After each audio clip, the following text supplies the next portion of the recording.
I made $15 million while being paralyzed from the neck down. Here's how.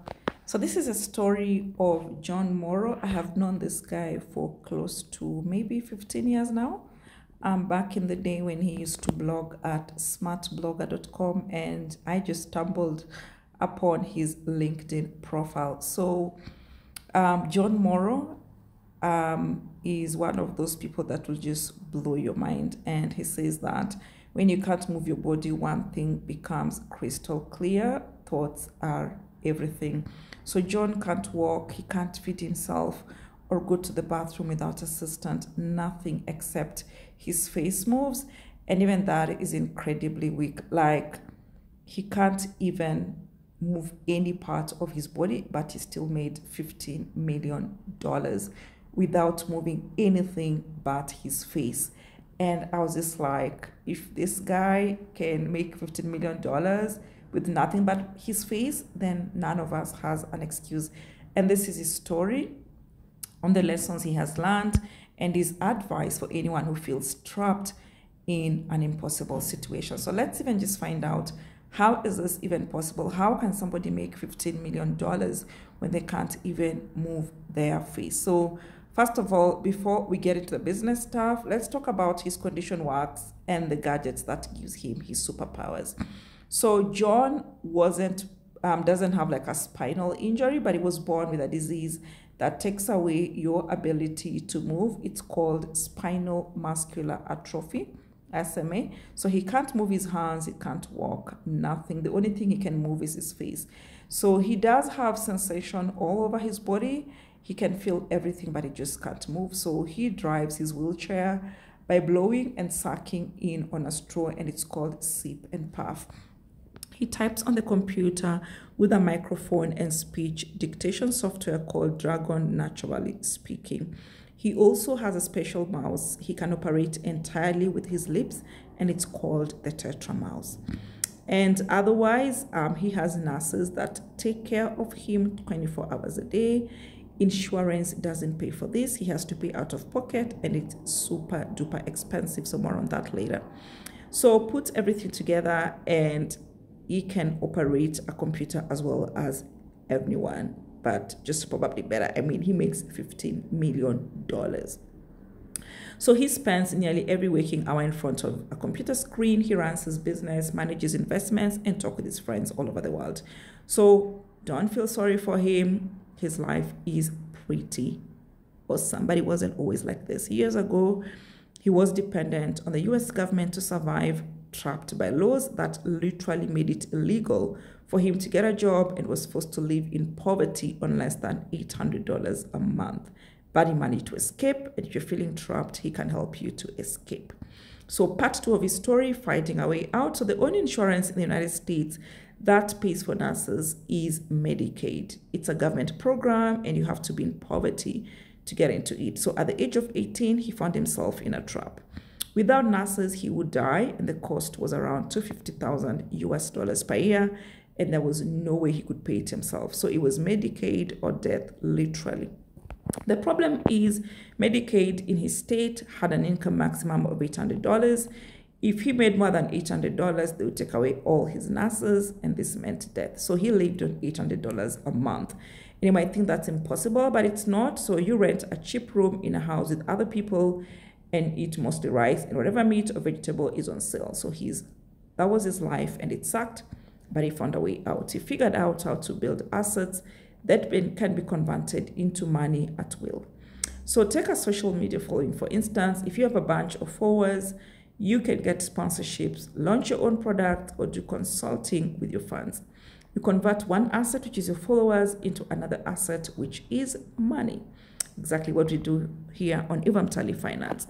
So instead of getting paid, he focused on accumulating other things that can be converted into money. So specifically, he focused on accumulating powerful friends.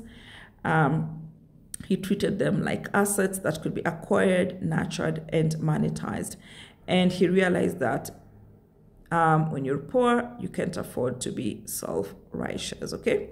So here's the honest truth to God about how he turned his friends into living, breathing money machines, which is part 3, getting wealthy without making any money. So how do you make powerful people want to be your friends? And better yet, how do you make them want to help you get rich? It all starts with a simple but frequently misunderstood principle, that is skills. So skills, basically, John defines them as abilities that allow you to solve problems. If someone has a broken car, which is a problem, they bring it to a car mechanic who can fix it. That is a skill. If you have skills, people value you because you can solve their problems. If you have no skills, you are a useless human being who no one cares about. So therefore, the beginning of wealth is skill acquisition. So he started the freelance writing, and he'd always been a much better writer than most people. So he asked himself, how can I use this talent to solve problems for other people? At the time, blogging was taking off. That's around the time when I met John. The more articles they published, the more website traffic they received, and this in turn results in more advertising revenue. The problem was it's almost impossible for one person to publish a great article every day, much less 5 great articles per day like some websites were doing. So bloggers were looking for guest writers to write articles. So the more website traffic you could get them, the more valuable you were. So he became an expert at writing articles that go viral. So he obsessed over it for like 12 plus hours a day, studying the most popular articles and figuring out what made them work. He then practiced his craft for hours every day, writing and rewriting articles until they were engineered to go viral.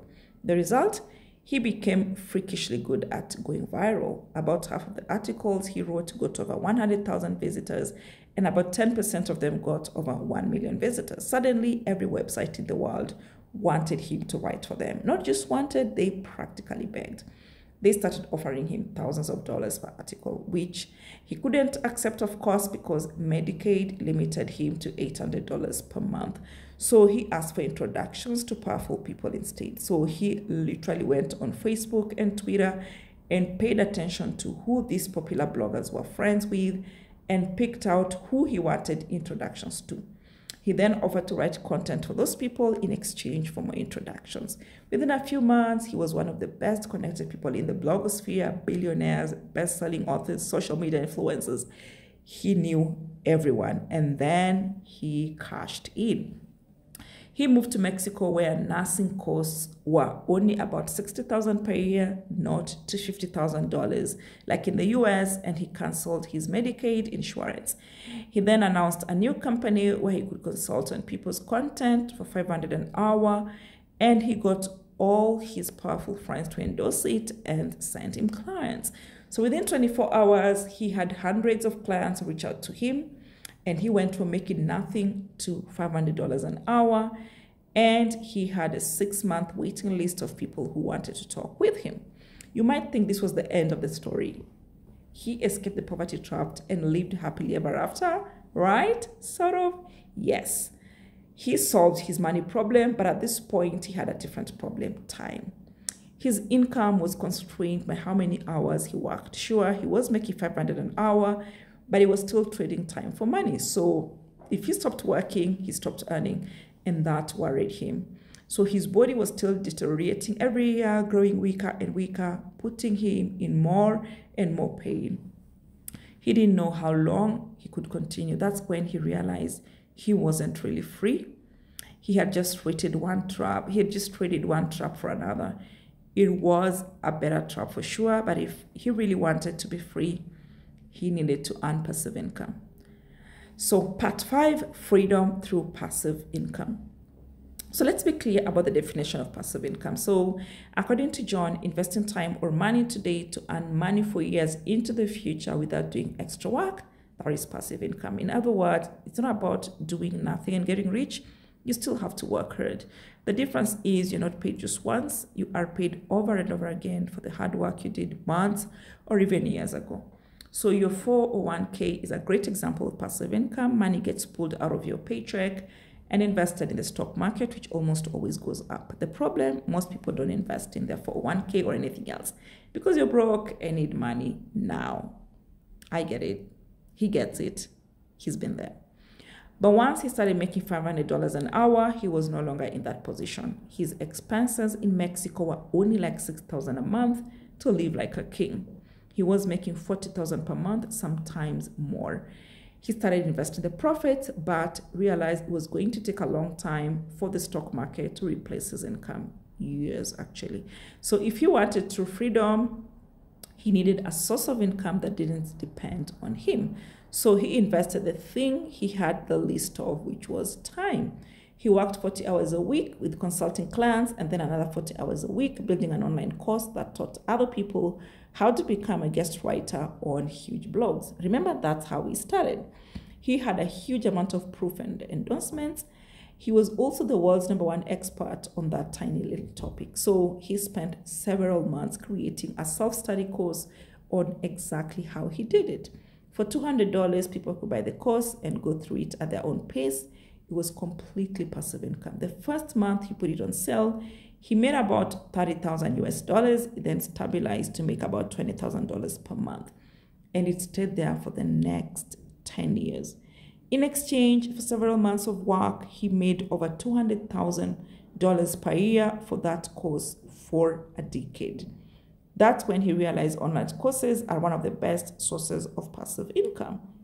So he kept making more of them, and eventually his company was pulling in over $1 million per year in course sales. Not all of it was profit.